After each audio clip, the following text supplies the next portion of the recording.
کہ احمد کے ساتھ جو ہوا نا میرے بچے کے ساتھ جو ظلم ہوا ہے وہ میں بتا رہا ہوں. اور ایک میرا شاگرد ہے شفیع اللہ, کئی مہینے پہلے ہوا یہ کہ میں نے اس کو بال کٹانے کے لیے بھیج دیا ہیئر ڈریسر کے پاس, نائی کے پاس. تو شفیع اللہ نے جا کے اس کی ٹنڈ کرا دی.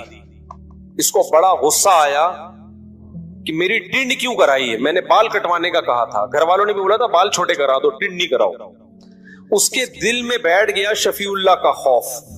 شفیع اللہ ہمارا خادم ہے نا, شاگرد بھی ہے. شفیع اللہ کا خوف بیٹھ گیا میرے بچے کے دل میں کہ یہ جب لے کے جائے گا تو ٹنڈ کرائے گا. اب ایک مہینے سے گھر والے میرے پیچھے پڑے ہوئے تھے, بھائی بچے کے بال کٹوا دو, بکرے جیسے بال ہو گئے ہیں, بڑے ہو گئے ہیں. ایک مہینہ پہلے سے میرے پاس اویلیبل بندہ شفیع اللہ ہی تھا. میں شفیع اللہ کو کہتا احمد کو, چھوٹے بچے کو لے جاؤ بال کٹانے کے لیے. احمد کہتا شفیع اللہ کے ساتھ نہیں جاؤں گا, یہ ٹنڈ کرا دے گا. میں نے شفیع اللہ کو بولا بھائی اس کی ٹنڈ نہیں کرانی, بال چھوٹے کرانے ہیں. بچے نے بولا نہیں ابو میں نہیں جاؤں گا, یہ ٹنڈ کرا دے گا. ایک مہینہ اسی طرح پروگرام ڈیلے ہوتا رہا, یہاں تک کہ بقرعید سر پہ آ گئی. 2-3 دن رہ گئے بقرعید میں. گھر والوں نے کہا بھائی اس کو بھیج دو. میں نے کہا بھائی میرے پاس اویلیبل شفیع اللہ ہے, اور میں بیٹا اس کو سمجھا رہا ہوں کہ بال چھوٹے کرا دینا, وہ اتنا بے وقوف تھوڑی ہے. لیکن بچے کے نا لاشعور میں یہ بات بیٹھ گئی کہ شفیع اللہ کیا کرا دیتا ہے, ٹنڈ.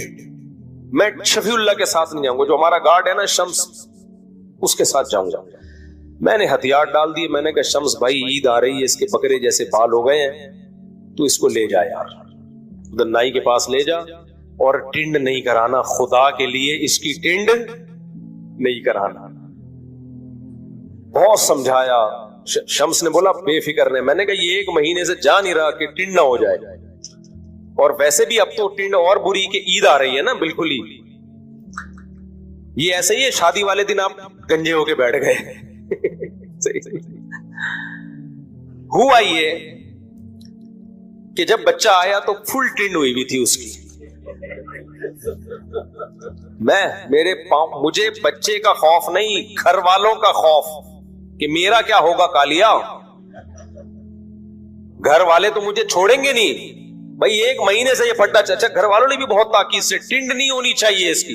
میں نے بھی قسمیں اور پورے جتنے بھی رہن رکھوا سکتا تھا جو جائیدادیں, کہ بھائی ٹنڈ نہیں ہوگی, جو شورٹی آپ نے لینی ہے, جو تسلی نہیں ہوگی ٹنڈ, بے فکر رہو. جب میں آیا تو رپورٹ یہ ملی کہ اس کی ٹنڈ ہو چکی ہے. میں نے شمس کو بلایا. میں نے کہا میں گھر نہیں جاؤں گا. میں نے کہا یار ایک مہینے سے یہ جھگڑا گھر میں چل رہا ہے, ٹنڈ نہیں کرانی, ٹنڈ نہیں کرانی. بچہ بھی کہہ رہا ہے, بچے کی ماں نے بھی بولا ہوا ہے. میں نے کہا یا تو میری بھی ٹنڈ کرا دیں احتجاج میں.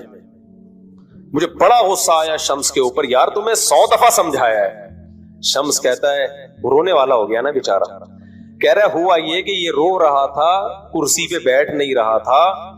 میں نے کہا اس کے لیے پاپڑ لے آتا ہوں دکان سے, سامنے شاپ سے کیا لے آتا ہوں, پاپڑ کھاتا رہے گا اور بال کٹتے رہیں گے. کہہ رہے میں پاپڑ لینے گیا ہوں, واپس آیا تو آدھی ٹنڈ ہو چکی تھی.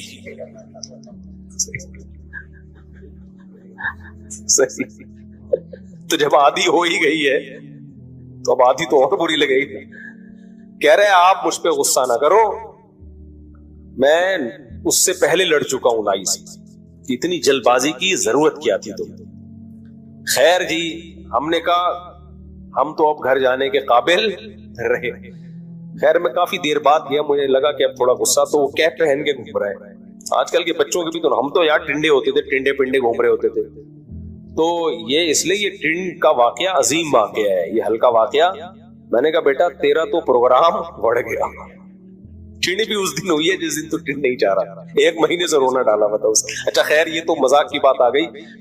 تو دیکھو بچے گھر میں ہوں گے تو لائف کو انجوائے کرو گے. جن کم بختوں کے گھر میں بچے ہی نہیں ہیں, ان کے گھر میں نہ ٹنڈ کے واقعات ہوتے ہیں نہ بالوں کے واقعات.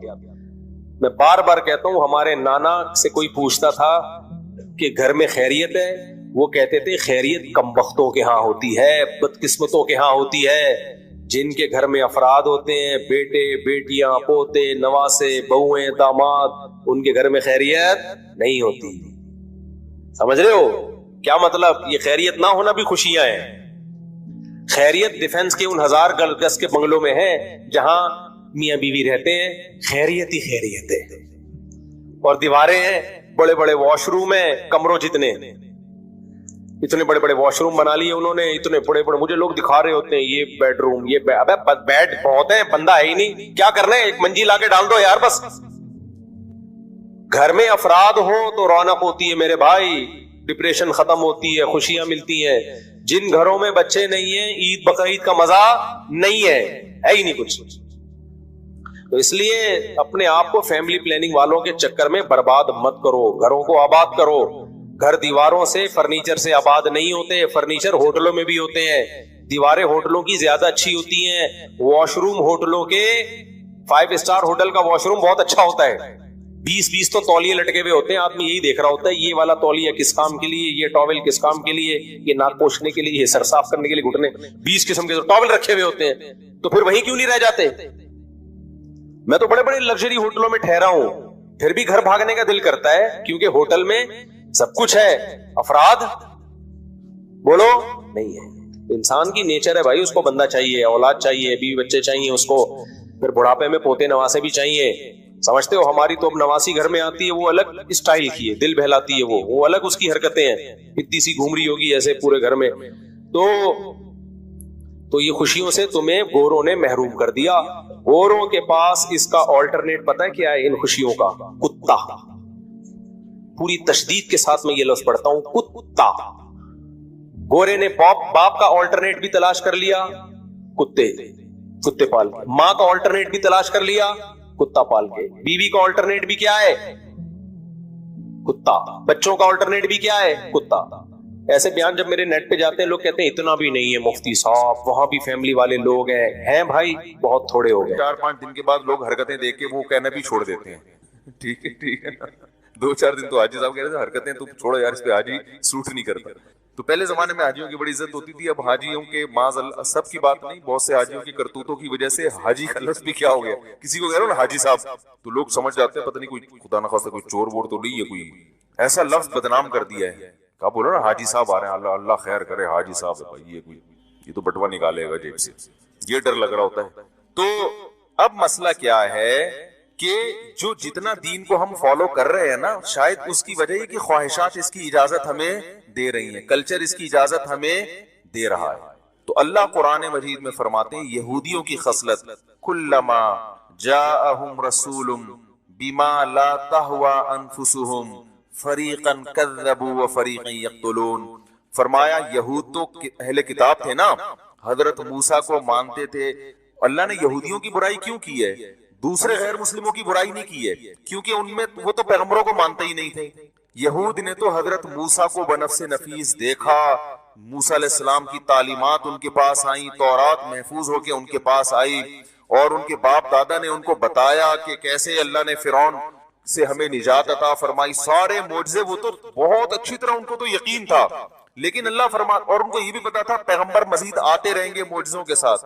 اللہ فرماتے ہیں جب بھی کوئی نیا پیغمبر آیا نا, اس بیس پہ انکار نہیں کیا کہ پیغمبر کی صداقت میں شبہ تھا, نہ, یا پیغمبر نے دلائل سے ثابت نہیں کیا کہ میں پیغمبر ہوں, نہ. اللہ فرماتے ہیں لا تہوی انفسہم, پیغمبر جب بھی آتے تو کچھ ایسے احکام لے کر آتے جو ان کی خواہشات کے خلاف ہوتے تھے. سمجھ رہے ہیں, جن تعلیمات, کچھ تعلیمات, ساری نہیں, کچھ تعلیمات ایسی ہوتی جو کلچر کے خلاف ہوتی, جن میں ان کو مجاہدہ کرنا پڑتا تھا. تو اللہ فرماتے ہیں جہاں کسی پیغمبر نے ایسی بات کہی جو ان کی خواہشات کے اگینسٹ, فرمایا بہت سے پیغمبروں کا انکار کیا, بہت سو کو تو قتل کر دیا انہوں نے کہ یہ رکاوٹ ڈال رہے ہیں. کیونکہ جب پیغمبروں کو اگر ایسے ہی چھوڑ دیا جاتا تو پیغمبر کی دعوت دلائل سے بڑی زبردست ہوتی ہے, دلائل سے لوگ ان کی طرف مائل ہوتے ہیں. تو جو ان کی طرف مائل نہیں ہو رہے تو مائل ہونے والے ان کو برا سمجھنا شروع کر دیتے ہیں کہ یہ غلط ہے.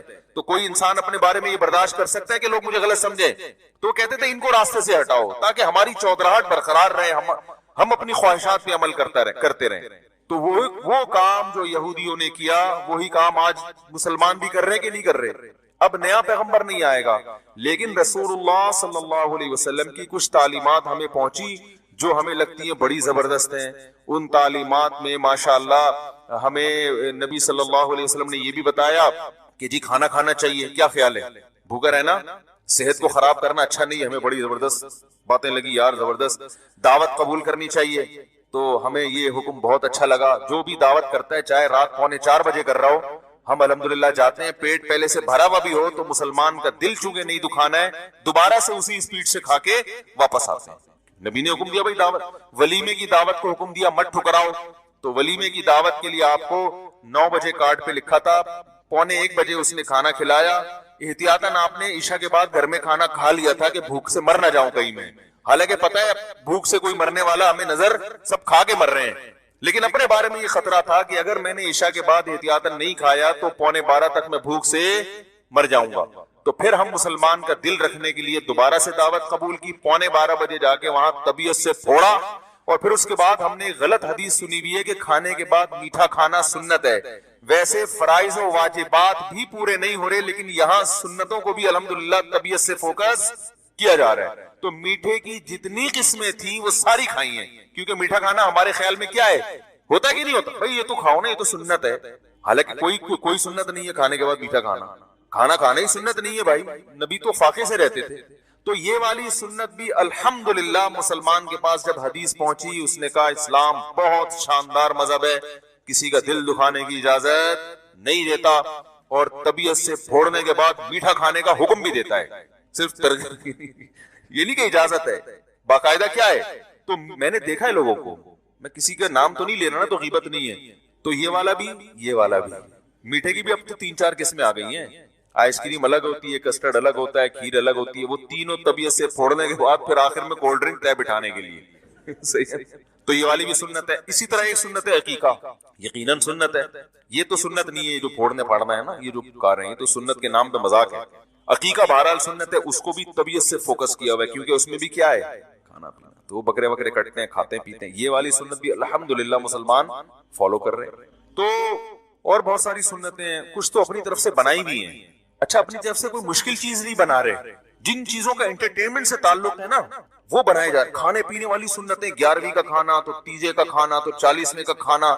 چلو پیر جمعرات کا روزہ سنت ہے، ایک روزہ آپ منگل کا بھی بدعت کے طور پہ کہ یار منگل کا بھی سنت ہے. ایسا کوئی بدعت بھی مارکیٹ میں نہیں آ رہی ہے ایسی. 5 نمازیں فرض ہیں تو ہم 6ٹی بھی فرض کر لیں گے، یہ بدعت ہو جاتی نا، وہ نہیں ہو رہا. یعنی بدعات بھی وہ ثواب جو ان کا تعلق انٹرٹینمنٹ سے ہے. کھانا کنڈے بھی کھانا ہے، 11ویں بھی کیا ہے کھانا ہے. کھانے اور صدقے کے نام پہ بکرے، تو پتہ نہیں کیا کیا ہو رہا ہے بھائی. فلانے کا نکال کے وہ کھا لیا، خود بھی کھا رہے ہیں. یعنی بچے کا صدقہ نکالا کھا گئے، کچھ ابا کو کھلا دیا، ان کو کھلا دیا. تو اب ہم زندگی جب گزارتے ہیں بہت ساری سنتیں آتی ہیں. عید کے دن میٹھا پکانا سنت ہے، میٹھا کھانا.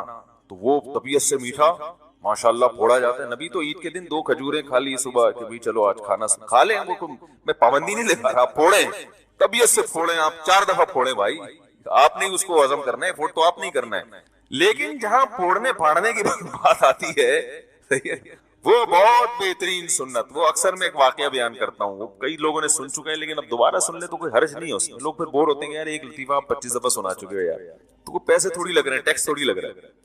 وہ ایک آدمی سے کسی نے پوچھا تو قرآن میں بہت سارے احکام ہیں، تمہیں کون سا حکم سب سے زبردست لگتا ہے؟ اس نے کہا قربان جاؤں، قرآن کے آرڈر تو بہت ہیں، نماز پڑھو، جہاد کرو، زکوٰۃ دو، یہ کرو وہ کرو، ماں باپ کے سامنے اف نہ کرو. لیکن ایک حکم ہے جس کو میں نے طبیعت سے فوکس کیا ہوا ہے کہ سارے حکم کو توڑ دینا تو صحیح نہیں، ایک حکم تو پکڑو نا کم از کم. نے کہا کون سا والا؟ کہنے کلو واشربو، کھاؤ اور پیو، قرآن میں آتا. اچھا قرآن میں اتنی دعائیں ہیں، اللہ جہاد میں ہمیں ثابت قدم رکھنا، صحیح ہے نا. اے اللہ ہمیں جو ہے وہ ہماری اولادوں کو آنکھوں کی ٹھنڈک بنائی، ان کو نیک صالح بنا. اس طرح کی بہت ساری دعائیں ہیں. تو آپ کو کون سی دعا پسند ہے؟ اس نے کہا بہت پیاری دعائیں ہیں، قربان جاؤں قرآن کی دعاؤں پر ایک دعا بڑی ٹائٹ ہے، ربنا انزل علینا مائدۃ من السماء، اے اللہ آسمان سے ہمارے لیے دسترخوان اتار دے. تو ہمارا بھی یہی حال چل رہا ہے بھائی. تو رسول اللہ صلی اللہ علیہ وسلم جب بہت سارے احکام لے کر آئے تو آپ صلی اللہ علیہ وسلم کا کوئی حکم جب ہمیں ہماری چاہت کے خلاف لگتا ہے تو وہ پھر معاملہ کیا ہو جاتا ہے؟ خراب. اور یاد رکھو چاہتوں کی 2 قسمیں ہیں. ایک قسم تو ہے آپ کی نفسانی خواہش، جیسے بد نظری ہے، انسان کا دل نظر جھکانے کا چاہتا ہے, اٹھانے کا زیادہ چاہتا ہے. جب کسی حسین عورت کو دیکھتا ہے تو دل چاہتا ہے دیکھو اسلام کیا کہتا ہے, نظر جھکاؤ. رمضان میں اسلام کہتا ہے روزہ رکھو, دل چاہتا ہے کھانا کھا لو. یہ وہ چیزیں جس میں کلچر آپ کی راہ میں رکاوٹ نہیں بن رہا, بلکہ یہ آپ کی اپنی اندر کی جو ڈیزائرز ہیں, اپنے اندر کی خواہشات ہیں, وہ رکاوٹ بن رہی ہیں. تو ان گناہوں کو چھوڑنا آسان ہے, سمجھ رہے ہیں, لیکن بعض دفعہ کلچر آ جاتا ہے, آپ کی روایات, آپ کی پرمپرا, آپ کی جو کلچر ہے, آپ کا خاندانی روایات, وہاں شریعت کچھ اور کہہ رہی ہے, خاندانی روایات کچھ اور. یہ بڑا مسئلہ یہاں کہ کیا ہو جاتا ہے, او بھائی ہماری تو خاندانی روایات ہیں, ہم کیسے چھوڑ دیں. ایک صاحب کو کیا ہوا, ان کی بچی کی شادی ہو رہی تھی, تو وہ بھر بھر کے جہیز دے بھی رہے تھے اور داماد طبیعت سے گھسیٹ بھی رہے تھے. تو ہم نے, وہ دیندار ماشاءاللہ داڑھی ان کی, ہم نے کہا بھائی چلو داماد بے دین ہوتا, اول تو بے دین آدمی کو بیٹی دے کیوں رہے ہو, لیکن چلو مجبوری ہے, بعض دفعہ دینی پڑتی ہے, کوئی رشتہ ڈھنگ کا مل نہیں رہا ہوتا تو آدمی کہتا ہے چلو اس میں ایک خرابی ہے دوسری اچھائی ہے, تو some thing is better than nothing. تو مجبوری میں کسی کو جہیز دینا پڑے تو سمجھ میں آتا ہے, وہ بھی دیندار ہے, آپ بھی دیندار ہو, تو آپس میں بیٹھ کے طے کر لو, نہ جہیز دیں گے نہ جہیز لیں گے. نبی نے تو کسی بیٹی کو جہیز نہیں دیا. تو یہ کیا ہے, یہ کون سا, اسلام میں تو مرد پہ خرچہ ڈالا ہے نا. تو الٹا مجھے یوں کر کے غصے میں دیکھ لیں, کیا بات کر رہے ہو بھائی, اس دنیا میں ہو, خیریت تو ہے.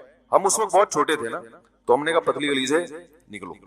پھر وہ بارات بھی بڑے دبنگ طریقے, بارات بھی اسلام میں نہیں ہے, بارات کا کھانا ہے. نبی نے 4 بیٹیوں کی شادی کی ہے, کوئی ایک کھجور بھی کسی کو نہیں کھلایا. اپنی جتنی شادیاں کی ولیمے سب پہ کیے. تو مرد پہ کھانا ہے, عورت پہ کھانا بولو نا نہیں ہے.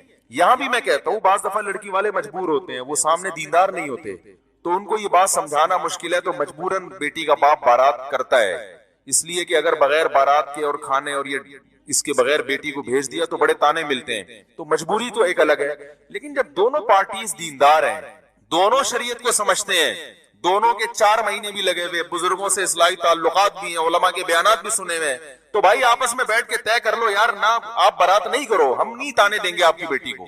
تانے جب دیں گے جب بارات کی, تو ہم کہیں گے یار باتیں بڑی کرتے اور دیکھو جو ہے نا ویسے بڑی شریعت اور اپنی بچی پہ اتنی بڑی بارات کر دی. اس پہ تانے مل سکتے ہیں کہ تمہارا باپ جو ہے نا باتیں کرنے میں ماسٹر ہے, ویسے پوری بارات اس نے کی ہے.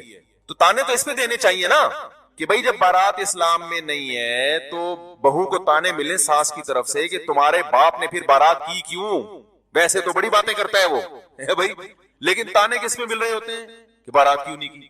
تو جب دونوں پارٹیاں دیندار ہیں تو بھائی مل بیٹھ کے طے کر لو, بارات بولو بھائی نہیں ہو. چند لوگ آئیں گے, وہ خواتین آئیں گی, دلہن کو پک کر کے لے جائیں گے, ٹھیک ہے نا, پھر اگلے دن ولیمہ ہوگا جس کو بلانا ہے بلاؤ. لیکن آپ ذرا چھیڑ کے تو دیکھ لو, چھیڑ کے دیکھو آپ, ہم نے تو چھیڑا ہوا ہے نا, وہ ایک دم ایسے تم کیا بات کر رہے ہو بھائی, کیا کر رہے ہو, تو ایسے لگتا ہے جیسے وہ اجنبی بن جاتے ہیں, پہچاننے سے انکار کر دیتے ہیں. کیا مریخ سے آئے ہو, کیا چاند سے آئے ہو, یعنی بزبان حال وہ یہ کہہ رہے ہوتے ہیں کہ تم اس زمین کے آپ کیسی باتیں کر رہے ہو. او بھائی ہم صحیح باتیں کر رہے ہیں, آپ پاگل ہو گئے ہو, سمجھ رہے ہیں, آپ پاگل ہو گئے ہو. تو وہ میں نے شیخ الحدیث مولانا زکریا رحمۃ اللہ علیہ کا واقعہ سناتا ہوں, اپنی بیٹیوں کی شادی بڑے آرام سے کر دی, انہوں نے نکاح پڑھا دیا, چلو بھائی لے جاؤ. تو وہ لوگوں نے اتنی باتیں بنائی, انہوں نے باقاعدہ کتاب میں لکھا ہے, ایسے تماشے کیے لوگوں نے. ایک طرف روتے رہتے ہیں, پیٹتے رہتے ہیں, بھائی بیٹیاں بوجھ بن گئی ہیں, بھائی بڑے خرچے ہو گئے, غریب آدمی تو بیٹی کی شادی کر ہی نہیں سکتا. دوسری طرف جب کوئی سادگی سے ہو رہی ہے تو ہونے بھی نہیں دے رہے, اس کو پروموٹ نہیں کر رہے. تو یہ تو کبھی کبھار سوچتا ہوں, میں نے تو کبھی نہیں سوچا کہ میں حاکم بنوں گا, لیکن خوابوں میں تو مزے لے سکتا ہے نا انسان. کبھی کبھار میں سوچتا ہوں کہ اگر میں وزیر اعظم بن گیا بھاری اکثریت کے ساتھ, ایسا وزیر اعظم نہیں کہ اس کی سنی نہ جا رہی ہو. آج کل وزیر اعظموں کی اس ٹائپ کی قسمیں آ رہی ہیں. یہ جمہوری نظام ہمارا جو ہے نا یہ کامیاب نہیں ہے, جو جس طرح سے ہمارا سیٹ اپ چل رہا ہے نا, اس میں کچھ بھی نہیں ہو سکتا, کچھ بھی نہیں ہو سکتا, ملک ترقی کر ہی نہیں سکتا اس میں.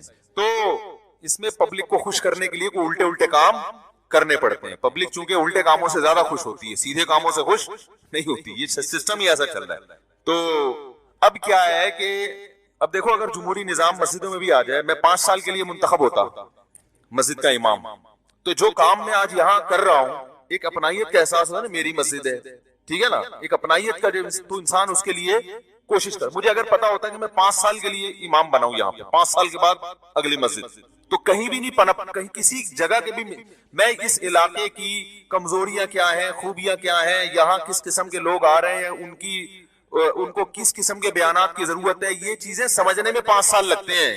جب سمجھنے کا ٹائم آتا تو یہاں سے ایسے علاقے میں جا چکے ہوتے جو بالکل ایک الگ علاقہ ہوتا, اور اگر کوئی دوسرے ملک میں چلے جاتے پھر تو اور ہی پاگل ہو جاتے. تو ایک آدمی 5 سال کے لیے بنتا ہے, اس کے جانے کا ٹائم آتا ہے, ابھی وہ سمجھنا شروع کرتا ہے کہ ہو رہا کیا ہے, اس کے جانے کا ٹائم آ چکا ہوتا ہے. اور اس دوران بھی اپوزیشن اس کی ٹانگیں کھینچ رہی ہوتی ہے مسلسل. یعنی وہ اگر 5 سال کامیاب بھی رہ بھی ہے نا, تو آدھا کام وہ ملک کے لیے سوچنے میں اور آدھا اپنی سیٹ بچانے میں لگا رہا ہوتا ہے. وہ اس کے بعد بھی 5 سال پورے نہیں ہوتے, 2.5-3 سال میں ہی وہ نکل چکا ہوتا ہے. پھر کوئی اگلا آتا ہے تو وہ پھر اس کو بھی سمجھ میں نہیں آ رہا ہوتا کیا. پھر لہذا اب پتہ ہے ہو کیا رہا ہے, وہ اب یہ کہتے ہیں یار ملک کو ایک طرف رکھو, یہ تو سمجھ میں آ گیا نا کہ میرا فائدہ کس چیز میں ہے, تو اپنے آپ کو پہلے فوکس کرتے ہیں ہمارے حکمران, اس کے بعد ملک دوسرے درجے میں. تو یہ سسٹم ایسا خراب ہے کہ یہ نہیں چل سکتا, یعنی اس سے ملک کو فائدہ نہیں ہوگا. لیکن اب کوئی آلٹرنیٹ ہے نہیں تو اسی کو برداشت کریں, کیا کر سکتے ہیں. تو خیر کیا کہہ رہا تھا یار میں جلدی سے, میں وزیر اعظم تھوڑی دیر کے لیے فرض کر لو بنا ہوا ہوں, تو میرے دماغ میں پتہ ہے کیا آتا ہے, اب کلپ نہ بن جائے یار, اس پہ ایک مذاق بن جاتا ہے. یہ پتہ نہیں کیا اونچے اونچے خواب دیکھنے پہ گورنمنٹ کی طرف سے کوئی پابندی نہیں ہے, بن جائے تو بھی کوئی اس وضاحت کے ساتھ بن جائے کلپ تو پھر ٹھیک ہے. تو فرض کریں میں وزیر اعظم بن گیا, تو میرے ذہن میں پتہ ہے کیا خیال آتا ہے, سب سے پہلے میں کیا کروں گا, مزاروں کو گراؤں گا. کیونکہ اسلام کی ابتدا کہاں سے ہوتی ہے, خادم حسین رضوی کے ساتھ میرا لوگ بنا دیں گے. انہوں نے کہا تھا نا میں قرضہ ایسے ختم کروں گا, تو اب میرے ساتھ بھی لوگ ٹک ٹاک میں نہ لے آئیں کہ یہ ملک کی اصلاح ایسے کریں گے. انہوں نے کہا تھا نا کہ میں قرضہ ایسے ختم کروں گا, تو وہ تو پتہ نہیں ویسے ختم ہوگا کہ نہیں ہوگا, لیکن بہرحال ڈر لگتا ہے کہ ٹک ٹاک نہ بنا دیں کوئی لوگ. تو خیر فرض کر لیں بن گئے, یا میں کیوں آپ بن گئے, یہ ان پہ بلی رکھو نا, آپ وزیر اعظم بن گئے, مجھ سے مشورہ لینے کے لیے آئے کہ میں کیا کروں. تو میں آپ سے کہوں گا سب سے پہلے تو یہ مزار گراؤ. نبی صلی اللہ علیہ وسلم نے حکم دیا کوئی قبر ایک بالش سے اونچی ہو اسے گرا دو. حضرت علی کو حکم دیا تھا نا. تو سب سے پہلے تو بھائی ایک اللہ پہ تو آ جائیں نا, مزاروں سے تو بت پرستی شرک پھیلتا ہے. لوگ مسجد میں آنے کے بجائے اپنی مرادوں پوری کرنے کے لیے کہاں جا رہے ہیں, مزاروں پہ. حالانکہ جو مزار والا ہے اس کو بھی اللہ نے حکم دیا تھا کہ مسجد میں آؤ, تو آپ کو بھی تو مسجد ہے نا. نبی صلی اللہ علیہ وسلم مراد پوری کرنے کے لیے مسجد میں جاتے تھے نا. کیا خیال ہے بھائی, بیت اللہ جایا کرتے, ہم بھی جب جاتے ہیں حج کرنے تو مسجد نبوی جاتے ہیں یا حج کرنے بیت اللہ جاتے ہیں. حج عبادت ہے نا, تو عبادت کی جگہ کہاں ہے, عبادت کی جگہ مسجد ہے, مسجد نبوی ہے یا مسجد حرام ہے, وہ ہے عبادت کی جگہ. تو سب سے پہلے کیا کرنا چاہیے, کیا گرائیں گے ہم, مزار گرائیں گے. سب برابر, جتنے مجاور مزاروں پہ بیٹھے ہوئے ہیں ان کو سروس اسٹیشن لے جا کے نہلا دھلا کے توبہ کروا کے چلو بھائی گھر جاؤ. پھر بھی باز نہیں آتے تو جیل جاؤ, کیونکہ یہ بڑے گندے ہوتے ہیں. آپ کو پتا ہے مجاور یہ نہائے نہیں ہوتے کئی دنوں سے, ان کو ٹائم ہی نہیں ملتا, اتنا پیسہ اکٹھا کر رہے ہوتے ہیں کہ نہانے وانے کا ٹائم نہیں ملتا ان. تو باطنی طہارت کی ظاہری سروس پہ, کیونکہ نہانے سے ویسے عام واش روم میں نہانے سے یہ نہیں, یعنی اتنا باقاعدہ سروس کروانی پڑے گی. صحیح ہے, تو یہ سارے پابندیاں بھائی ایک عام قبروں کی طرح ہیں. کوئی ٹھیک ہے بزرگوں کا احترام, جو صاحب قبر ہے وہ تو ٹھیک ہے, وہ تو ہر وقت احترام تو جو بھی اللہ والے ہیں, لیکن قبر تو کچی ہی ہوگی, ایک بالش سے زیادہ اونچی نہیں ہوگی, اور قبر پرستی نہیں ہوگی. وہاں کوئی کسی کو مستنڈے کو بیٹھنے کی اجازت نہیں ہوگی. قبر پہ آؤ, اپنے لیے دعا مانگو, بزرگ کے لیے بھی مانگو, پتلی گلی سے نکلو. جیسے نبی صلی اللہ علیہ وسلم سے زیادہ معزز قبر کس کی ہو سکتی ہے, وہاں کسی کو بیٹھنے کی اجازت نہیں ہے. یہاں صلاۃ والسلام پڑھے اور آگے سے نکل جائیں. آپ صلی اللہ علیہ وسلم نے فرمایا اللہ میری قبر کو, آپ نے صحابہ امت کو وصیت کی میری قبر کو عیدگاہ مت بنانا, میلے ٹھیلے کی جگہ نہ بنا دینا.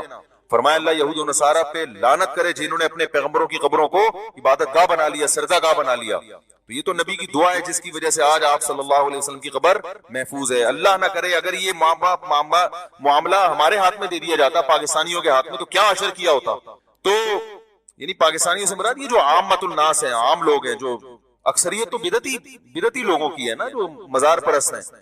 تو پہلا کام یہ کروں گا. دوسرا کام میں سب سے پہلے یہ کروں گا کہ بارات کے کھانے پر کیا لگاؤں گا, پابندی. بیٹیوں کو بوجھ نہ سمجھیں. جہیز پر انکوائری ہوگی کہ دیکھو کس, یہ جو تیرے اندر یہ بیڈ ہے تیرے باپ نے تجھے دیا تھا. دامادوں کے یہاں نا پولیس جائے گی انکوائری, ایجنسی کے لوگ جائیں گے انکوائری کے لیے. جس کے ہاں شادی ہوئی ہے انکوائری ہوگی کہ جس بیڈ پہ کم بخت تو بیٹھا ہوا ہے, تیری شادی ہوئی ہے نا کل, ہاں سر میری پرسوں شادی ہوئی تھی. اچھا پرسوں ہوئی تھی, سوری میں سمجھا تھا کل ہوئی تھی. ایسے انکوائری ایسی ہی ہو رہی ہوتی ہے نا, پرسوں آپ کی شادی ہوئی تھی, کل آپ کی رخصتی ہوئی تھی, تو یہ جو ڈبل بیڈ ہے یہ تیرے باپ سے تجھے وراثت میں ملا تھا, یہ تو نے اپنے پیسوں سے خریدا, کہاں سے آئی؟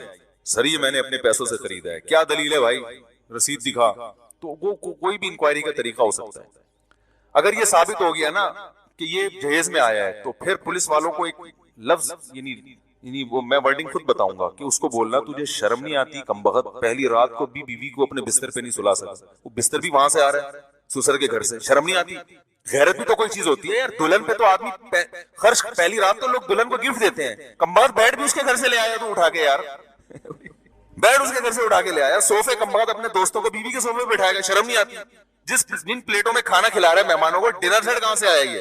وہاں سے لے کر آیا ہے، تو اس کو شرم دلا دلا کے نا غیرت سے مرے گا نہیں، غیرت سے بتا دو ہوگا کچھ بھی نہیں، کچھ بھی نہیں ہوگا، مسئلہ سارا یہ ہوگا جو پولیس والا جائے گا وہ بھی تو یہی کر رہا ہوگا نا، اس نے کون سا کچھ جہیز نہیں لیا ہوگا، تو مسئلہ یہ آوے کا آوے بگڑا ہوا ہے، تو یہ بڑا خاندانی نظام بنانا پڑے گا اس کے لیے، تو بہرحال کوئی کیس ہونا چاہیے جہیز ویز پہ، بھائی جس نے جہیز لیا اریسٹ اندر، جب تک یہ حکومت کنٹرول نہیں کرے گی یہ چیزیں کنٹرول نہیں ہوتی، تو بھائی جب تک آپ کے ہاتھ میں حکومت نہیں آتی، ٹھیک ہے، تو جہیز پہ پابندی، بارات پہ پابندی، جہاں کھانا ہو رہی ہے کھانا کھلا کون رہا ہے؟ لڑکی والے کیوں کھلا رہے ہیں بھائی؟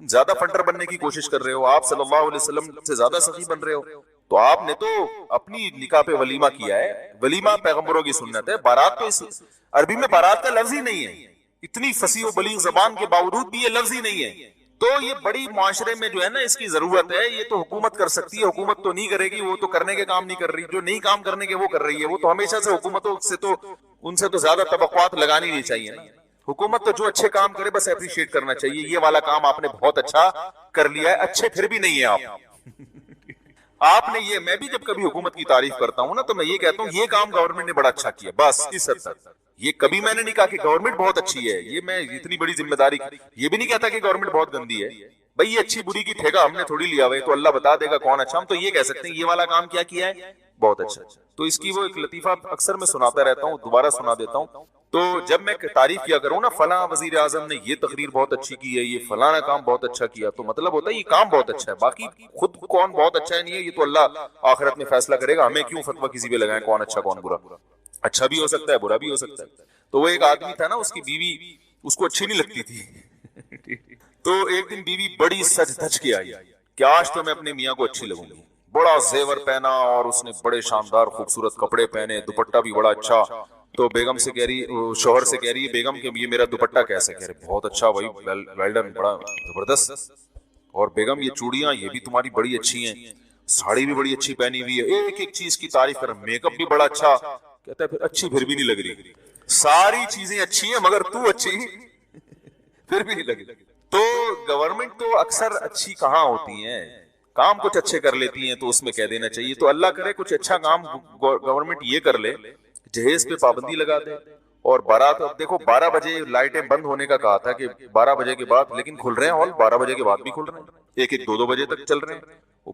پولیس والے آتے ہیں کچھ پیسے ان کے ہاتھ میں رکھے، 12 بجے انہیں لائٹ بند کی، 5 منٹ بعد دوبارہ لائٹ آن ہو گئی، تو وہی ہے حساب کتاب چل رہا ہے، تو کہاں سے کہاں بات چلی گی، جلدی سے بات کو سمیٹ کے ختم کرتا ہوں، دیکھو وہ برائیاں جس میں کلچر آپ کے خلاف جا رہے ہیں اس میں بڑا، کیونکہ انسان خاندان سے کٹ رہا ہوتا ہے، تو اصل آزمائش یہاں پہ شروع ہوتی ہے، اصل آزمائش بولو بھائی یہاں شروع ہوتی ہے کہ آپ اللہ کو مانتے ہیں یا نبی صلی اللہ علیہ وسلم یا معاشرے کو مانتے ہیں، تو یہاں پر لوگ آپ کو کہتے ہیں یہ بہک گیا ہے، تو یہ جو آیت میں نے پڑھی ان ربک هو اعلم بمن ضل عن سبیلہ وهو اعلم بالمہتدین، اے نبی ان کی مخالفت سے آپ پریشان نہ ہو، تیرے رب کو خوب اچھی طرح معلوم ہے کون بہک گیا ہے اور کون سیدھے راستے پر ہے، تو اللہ نے تسلی دے دی کہ پبلک کی ملامت کی پرواہ مت کرو، آخرت میں اللہ فیصلہ، تم آخرت پر ایمان رکھ کے یہ کام کر رہے ہو نا، اگر ایمان نہیں ہے تو بھائی پھر تو انہی لوگوں میں شامل ہو جاؤ، اگر ایمان ہے تو بے فکر رہو، اللہ کو جس کے لیے کر رہے ہو نا اس کو پتا ہے، دیکھو جس کے لیے کر رہے ہوتے ہیں اسی کو ہی پتا نہ ہو تو انسان ٹینشن میں آتا ہے نا، بھائی جس کے لیے آپ، جس کو خوش کرنے کے لیے کوئی کام کر رہے ہو اسی کے بارے میں اطمینان نہیں کہ پتہ نہیں یہ خوش ہو رہا ہے کہ نہیں ہو رہا، تو آدمی آئے گا ٹینشن میں۔ دیکھو آپ کسی کمپنی میں جاب کر رہے ہو، باس نے کوئی کام آپ کے ذمہ لگایا کہ یہ کرو، باقی جو آپ کے ساتھ دوسرے جو امپلائیز ہیں وہ کہہ رہے ہیں کہ یہ کام مت کرو، باس اس پہ خوش نہیں ہوگا، لیکن باس نے آپ کو الگ سے فون کر کے کہا ہے کہ یہ کر لو، میں تمہیں ترقی دے دوں گا، تنخواہ بھی بڑھا دوں گا، تو آپ پرواہ کرو گے لوگوں کی؟ وہ جتنا مرضی کہیں ابے بھائی نہیں کر یار، ہمیں پتا ہے باس ان چیزوں سے ناراض ہوتا ہے، ادھر سے باس بار بار کال کر کے کہہ رہا ہے ان کی بات نہ ماننا، میں کہہ رہا ہوں نہ کر لے، یہ تم سے حسد میں جیلسی میں کہہ رہے ہیں. تو آپ جو باقی ملازمین ہیں ان کی بات مانو گے؟ آپ اگنور، آپ ان کو کہیں بھائی میرا ٹائم ویسٹ نہ کرو، مجھے پتا ہے کیا صحیح ہے کیا غلط ہے. تو آپ کیا سمجھتے ہو کہ آپ نے نماز کی توبہ کر لی اللہ معاف کر دے گا؟ اللہ کہے گا معاف کر دوں گا. معاف کیا کروں گا؟ ٹائم پہ پڑھنی تھی نہیں پڑھی یہ جرم معاف کر دوں گا. لیکن جو دین آپ کے ذمے ہے وہ کوئی مفتی یا مذہبی اسکالر معاف نہیں کر سکتا. اس میں ہمارے پاس اللہ کی طرف سے دلیل ہوگی. یہ لوگ جو کہتے ہیں نا قضاء عمری کی کوئی دلیل دو، ان سے بولو معافی کی دلیل دو آپ، کہ بغیر پڑھے نمازیں معاف ہو جاتی ہے. تم کہاں سے اللہ کی طرف ایک ایسی چیز کی نسبت کر دیتے ہو جس کا اللہ نے کوئی ذمہ داری نہیں لی ہے؟ کتنا بڑا جرم کیا، نماز کو ساقط کر دیا بغیر کسی دلیل کے. ہے بھائی دیکھو جس کا حق ہے اس کو حق ہے نا کہ وہ ساقط کر دے. مثال سے بات سمجھاتا ہوں. آپ نے مجھ سے 1,00,000 روپے لیے اور پی گئے. آپ نے کہا تھا 1 مہینے بعد دوں گا. بھائی یہ بچوں کو خاموش کروائیں اوپر. آپ نے مجھ سے 1,00,000 روپے قرض لیے. قرض کس کا تھا؟ میرا. آپ نے کہا 1 مہینے بعد دوں گا. آپ 1 مہینے بعد نہیں دے رہے، ترسا رہے ہیں، تڑپا رہے ہیں. 6 مہینے گزر گئے. مجھے بہت غصہ آ رہا ہے کہ آجا پکڑائی میں آئے گا تو نہیں چھوڑوں گا میں تجھے. اور میں نے کہا تو 6 مہینے بعد لے کے بھی آئے گا نا، پیسے تو لوں گا لیکن سزا دوں گا تجھے کیونکہ تو نے اتنا ڈیلے کیوں کیا. آپ نے سوری کر لی 6 مہینے بعد کہ یار معافی چاہتا ہوں یار. اب جب آپ نے سوری کی ہے میں نے کہا چلو بھائی اب یہ قرض لے آئے گا، اب میں اس پہ غصہ نہیں ہوں گا کیونکہ میں نے اس کو معاف کر دیا. یہ جو ڈیلے کیا نا معاف کر دیا. تیسرا بندہ اٹھ کے اس کو جا کے کہتا ہے اب تو پیسے نہ دے، اب تو پیسے مفتی صاحب کے پیسے نہ دے. اگلا کہتا ہے بھائی کیوں نہیں دوں، ایک تو میں نے ڈیلے کیا اب بھی میں نہ دوں. تو وہ اگلا بندہ کہتا ہے بھائی اس کی کیا دلیل ہے کہ تیرے ذمے مفتی صاحب کے پیسے ہیں؟ اس پہ کوئی حدیث، اس پہ کوئی قرآن کی آیت کہ تو نے ابھی بھی دینے ہیں؟ تو یہ سمجھدار ہوگا تو کیا کہے گا؟ بھائی یہ معاف کرنے کا حق اس کو ہے جس نے پیسے دیے ہیں، یہ تھرڈ پرسن کو بولو نہیں. تو اگر مفتی صاحب نے ایسی کوئی بات کہی ہے کہ جو ڈیلے کر دے گا تو میں معافی کر دوں گا، یعنی جو ٹائم پہ میرا قرضہ نہیں دے گا نا اب اس کو میری طرف سے یہ سہولت ہے کہ صرف توبہ کر لے قرضہ بھی ختم. اس سے بڑا مفتی دنیا میں کوئی بیوقوف دیکھا آپ نے جو کہے کہ جس نے میرے پیسے ٹائم پہ نہیں دیے اب وہ صرف سوری کرے گا، صرف سوری کرے گا تو وہ پورا ہی اڑا دوں گا میں اس سے قرضہ. تو اگر یہ سامنے والا جو 1,00,000 روپے کھا کے بیٹھا ہوا ہے نا یہ 2 نمبر ہوگا نا تو ان مذہبی اسکالر کی باتیں اس کو فوراً سمجھ میں آئیں گی جو یہ کہہ رہے ہیں کہ نہ دو. لیکن 1 نمبر ہوگا نا تو وہ کہے گا اس کی کیا دلیل ہے کہ جس کا حق تھا اس نے معاف کر دیا. اس کی دلیل مفتی صاحب سے کوئی تحریر لے کر آؤ. قضاء عمری کے ساتھ یہی حشر کیا ہے آج کل کے مذہبی اسکالرز نے، اور آج کل کے مذہبی اسکالرز کو جنہوں نے اپنا باپ بنا لیا ہے ائمہ مجتہدین کو چھوڑ کر، ان لوگوں نے بھی یہی حشر کیا ہے. اللہ میاں نے کہا تھا نماز قائم کرو، فجر کی نماز فجر کے ٹائم پہ ہونی چاہیے، ظہر کی ظہر کے ٹائم پہ ہونی چاہیے. لوگوں نے کیا کیا؟ نہیں قائم کی، قضا کرتے رہے. 10 سال تک قضا کر کے اپنے اوپر ایک بوجھ کھڑا کر لیا. آپ کو خیال آیا کہ یار میں نے بہت بڑا جرم کیا، 10 سال نمازیں نہیں پڑھی، میں توبہ استغفار کروں. آج کل کے جو مذہبی اسکالر قرآن و سنت کے نام پہ جو بیوقوف بناتے ہیں، جن کو قرآن و سنت کے علاوہ سب کچھ آتا ہے، سینس تو ہے ہی نہیں. میں بار بار کہتا ہوں یہ جو آج کل کے مذہبی اسکالر تمہیں مجتہدین سے ہٹا رہے ہیں نا قرآن و سنت کے نام پہ، خدا کی قسم یہ قرآن و سنت میں نہیں لے کر آ رہے، یہ اپنا منجن بیچ رہے ہیں. قرآن و سنت جو ایکسپلین پہلے ہو چکا ہے نا وہ آتھینٹک ہے، وہ مستند ہے. آج کل کے تلوں میں تیل نہیں ہے ان اسکالرز میں، یہ اتحاد امت کے نام پہ اپنا منجن بیچ رہے ہیں. تو انہوں نے کیا کیا؟ 10 سال ایک آدمی نے نماز نہیں پڑھی، اتنا بڑا جرم کیا. اللہ کا قرض اس کے اوپر، حدیث میں آتا ہے دین اللہ احق ان یقضا، اللہ کا قرض سب سے زیادہ اس لائق ہے کہ وہ ادا کیا جائے.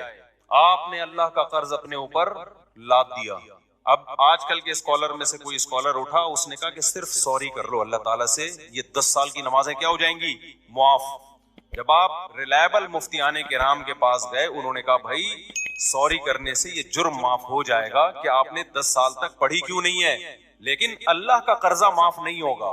تو وہ اسکالر جو نام نہاد اسکالر ہیں انہوں نے کہا اس کی کیا دلیل ہے کہ معاف نہیں ہوگا؟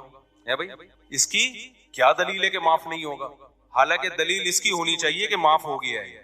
کہ مفتی صاحب سے پوچھ کے آؤ کہ اس کی کیا دلیل ہے کہ وہ 10 سال کی نمازیں معاف نہیں ہوں گی. مفتی اگر مفتی ہوگا تو کہے گا اس لیے کہ ہمارے پاس اس کی کوئی دلیل نہیں ملتی کہ اللہ نے وہ نمازیں معاف کر دی ہیں.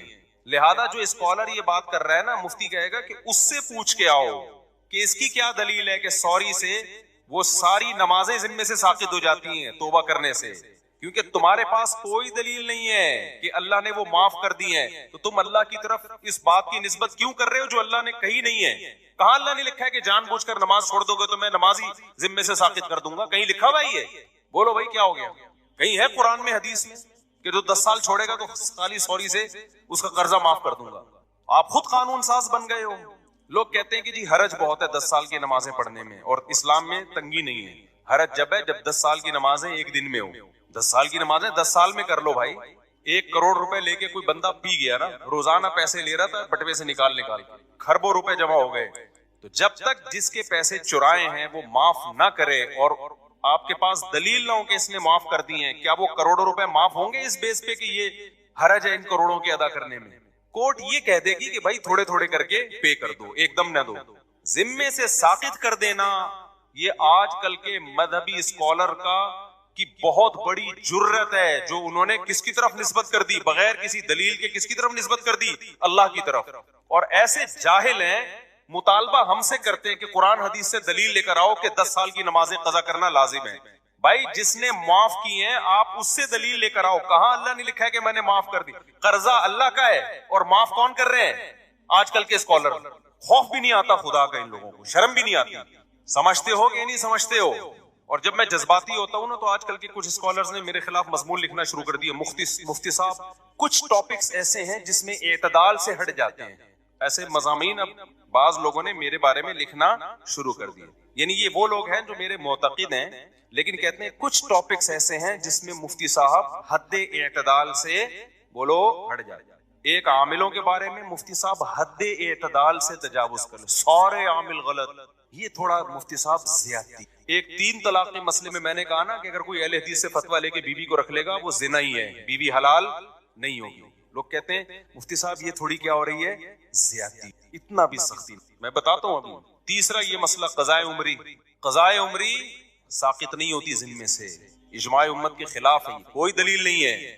نماز سے بڑھ کر اسلام میں کوئی حکم بولو نہیں ہے۔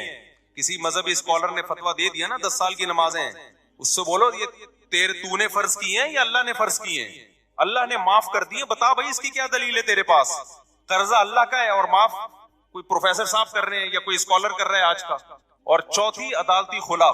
میں جب کہتا ہوں نا عدالتی خلا، جو آج کا جو قانون گورنمنٹ میں بنا ہوا ہے یہ بالاجماع باطل ہے۔ اس پہ بھی کچھ اسکالر نے میرے خلاف لکھنا شروع کر دیا کہ مفتی صاحب خلا کے مسئلے میں بھی ایکچولی تھوڑا سا کیا ہو رہے ہیں، کنٹرول سے باہر۔ اتنا بھی نہیں ہے۔ ٹاپک سے ہٹ کے میں تھوڑا ان چاروں کو تھوڑا ایکسپلین کر دوں تاکہ پتہ چلے کہ یہ ایکسٹریم لیول پہ نہیں ہوں، میں اعتدال پہ ہوں۔ دیکھو اعتدال کسے کہتے ہیں؟ جو چیز جیسی ہے اس کو ویسا رکھنا۔ ایک چیز کالی ہے نا، ایک آدمی کہہ رہا ہے یہ سفید ہے، میں کہوں یہ دھک کالی ہے، بھائی اتنی کالی ہے کہ اندھیرے میں نظر ہی نہیں آئے گی۔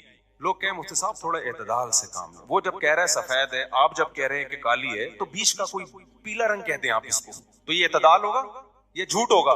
بھائی جب 100% بلیک ہے، کسی بھی زاویے سے دیکھو بلیک ہے، تو اس کو بلیک کہنا ہی اعتدال ہے۔ تو یہ جو خلا کا مسئلہ ہے نا، خلا کا، ابھی ایک نیا کلپ آیا ہے کہ میرے خلاف پھر کسی نے، پرانی عادت ہے ان کو چین نہیں آتا جب تک میری ویڈیو لگا کے ری ایکشن نہ کریں نا، تو میں نے یہ عدالتی خلا کا کہا یہ جھوٹ ہے، بکواس ہے۔ اس کی بیس پہ اگر کوئی عورت کہیں اور نکاح کرتی ہے وہ زنا ہے، وہ نکاح نہیں۔ چند کنڈیشن ایسی ہیں جس میں ہم اس خلا کو معتبر مانتے ہیں، وہ ہیں، وہ تو میں بتا چکا ہوں، چند کنڈیشن ایسی ہیں۔ لیکن علی الاطلاق کورٹ کے پاس یہ حق ہو جائے کہ عورت جب جائے کورٹ اس کو خلا کی ڈگری پکڑا دے، جیسے کہ لا یہی ہے، لا تو پاکستان میں نا، حضرت ویڈیو نہ بنائیں، جو پاکستان میں لا ہے نا وہ یہی ہے کہ جج پابند ہے کہ وہ خلا دے گا۔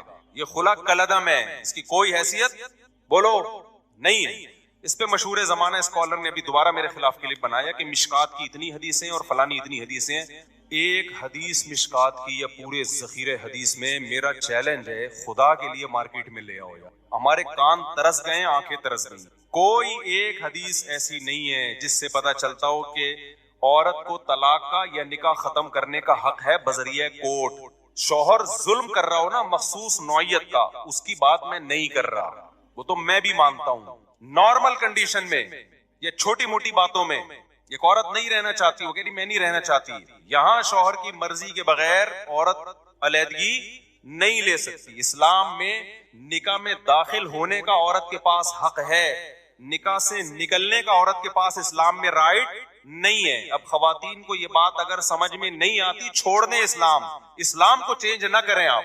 اسلام چینج نہیں ہو سکتا. سمجھ میں آ رہی ہے بات کہ نہیں آ رہی؟ آپ چھوڑ دیں بھائی, ہمیں یہ اسلام میں لگتا ہے یہ ظلم ہے عورت کے اوپر, تو نہ لاؤ, آپ جاؤ کسی ہندو سے شادی کرو, آپ اس کے پاس, ان کے پاس ہر وقت حق ہے بھائی. جیسے ہندو خود طلاق دے سکتا ہے, عورت بھی جب چاہے عدالت سے خلا لے سکتی ہے. اسلام میں ایسے ہی ہے. کوئی اسکالر یہ بات کرتا ہے نا کہ نہیں ایسا نہیں ہے, تو آپ میرے سامنے بٹھا دیں اس کو, آن لائن لے آئیں اس کو, مشہور آدمی ہو, ہر آڑا ترچھا مشہور ہونے کے لیے بعض دفعہ آ جاتا ہے. تو میں بتاؤں گا مشکات میں کتنی حدیثیں ہیں, بخاری میں کتنی حدیثیں ہیں, وہ سارے میں ان کمبختوں کو ترجمے تک نہیں آتے ہیں حدیثوں کے. اگر عورت کے پاس بھی یہ رائٹ ہوتا ہے نا, کامن سینس بھی کوئی چیز ہوتی ہے. قرآن حدیث تو پہلے کامن سینس ہوگی تو قرآن حدیث سمجھ میں آئے گا نا. کامن سینس ہی نہیں ہے, قرآن حدیث تو ویسے ہی نہیں ان بیچاروں کے پاس, اور کامن سینس بھی نہیں ہے. اور وہ آج کل ہمیں بتا رہے ہیں کہ ابو حنیفہ امام شافعی کو فالو نہ کرو, ان لوگوں کو فالو کرو. کامن سینس کیا کہتی ہے کہ میاں بیوی میں اور گرل فرینڈ بوائے فرینڈ میں فرق کیا رہ جائے گا اگر عورت کے پاس بھی طلاق کا حق حاصل ہو جائے؟ فرق کیا رہ جائے گا؟ ارے میاں بیوی میں, بوائے فرینڈ اور گرل فرینڈ میں جب دونوں چاہیں بریک اپ ہو سکتا ہے کہ نہیں ہو سکتا؟ بولو نا, دونوں جب چاہیں ایک دوسرے کو چھوڑ دیں, تو پھر میاں بیوی کے تکلف کی کیا ضرورت ہے؟ فرق صرف اتنا ہو جائے گا کہ گرل فرینڈ بوائے فرینڈ میں عورت ٹاٹا کر کے ویسے ہی چلی جاتی ہے, یہاں کورٹ سے کہے گی مجھے ٹاٹا کروا دو, کورٹ اس کو پکا ٹھپا لگا کے ڈگری دے دے گی. گرل فرینڈ میں تو پکا ٹھپا بھی نہیں لگتا, یہاں تو پکا ٹھپا لگ جائے گا. گرل فرینڈ بوائے فرینڈ اور میاں بیوی کا فرق ہی ختم ہو جائے گا. اتنی سینس اس بے وقوفوں میں نہیں ہے, اور یہ ہمارے باپ بنے ہوئے ہیں, ملین سبسکرائبر لے کے بیٹھے ہوئے ہیں یہ لوگ. میں تو کہتا ہوں یہ اس قوم کے ساتھ صحیح ہو رہا ہے. جیسے سیاسی حکمران جب کوٹتے ہیں نا ہمیں پکڑ کے, صحیح کوٹتے ہیں بھائی, ووٹ کس نے دیا تھا؟ ووٹ بھی تو میں اور آپ ہی دیتے ہیں نا. تو یہ جو مذہبی اسکالر منجن بیچ رہے ہیں نا اور الو بنا رہے ہیں آپ, یہ بالکل صحیح ہو رہا ہے آپ لوگوں کے ساتھ, کیونکہ آپ نے قرآن و سنت کو سمجھنے کے لیے ابو حنیفہ پہ اعتماد نہیں کیا. آپ کو لگا وہ بیچاروں کو کچھ بھی نہیں آتا تھا, جو تابعین تبع تابعین کے دور کے لوگ تھے, آپ کو خیر وہ بیچارے منجن بیچ کے چلے گئے. آپ نے امام شافعی پہ اعتماد نہیں کیا, جن کو کروڑوں لوگوں نے فالو کیا ہے, آپ نے کہا ان کو نہیں پتا تھا. آپ نے امام مالک پہ اعتماد نہیں کیا, آپ نے امام احمد بن حنبل پہ اعتماد نہیں کیا. جب اتنے بڑے بڑے فقہا پہ آپ نے اعتماد نہیں کیا تو اللہ نے آپ کو ان منجنوں کے حوالے کر دیا ہے کہ یہ منجن بیچیں گے اور تم کیا کرو گے, ان سے مسائل پوچھو گے. تو میں بہت کانفیڈنٹلی یہ کہتا ہوں, یہ خلا کلعدم ہے, اس کی کوئی 2 ٹکے کی حیثیت نہیں ہے. جج اپنی بیوی کو طلاق دے سکتا ہے, کسی اور کی بیوی پہ اللہ نے جج کو اختیارات, بولو نا, نہیں دیے. اب خواتین کو یہ پسند آئے تو چھوڑ دیں اسلام کو. جہاں اتنے سارے کروڑوں کافر ہیں, چند عورتیں اگر جہنم میں چلی جائیں گی تو ہماری صحت پہ کوئی فرق نہیں پڑے گا. کیونکہ آج کل ایک نیا بھوت یہ سوار ہو گیا مذہبی اسکالرز پہ کہ خواتین کو خوش کرنے کے لیے ان کے وہ حقوق بیان کیے جا رہے ہیں جو اسلام نے دیے نہیں ہیں. فیور لینا ہے ان کو, جیسے کہہ دیا نا عورت پہ ساس کی خدمت نہیں ہے, شوہر کی خدمت نہیں ہے. ابے نہ وہ بچے پیدا کر رہی ہے, نہ وہ شوہر کی خدمت کرے گی, نہ وہ ساس کی خدمت کرے گی, کمانا اس پہ ویسے ہی لازم نہیں ہے, تو پیڑے کھانے کے لیے آئی ہے گھر میں کیا؟ ایسی بات کرتے ہو جو تم اپنی بیوی پہ منطبق نہیں کر سکتے. تمہاری بیویاں کیسے گھروں میں رہتی ہیں, نہ وہ تمہاری ماں کی خدمت کریں گی, نہ تمہاری خدمت کریں گی, نہ بچے تو ویسے ہی پیدا نہیں ہو رہے. ایک آدھ ہوتا ہے اس کے بعد بڑھ گیا, بچوں کو پروگرام سارا کیا ہو گیا, بڑھ گیا. وہ بات کرو جو تم خود سوسائٹی میں اپنے اوپر جھیل سکتے ہو. تمہاری ماں تمہاری بیوی کو کہہ رہی ہے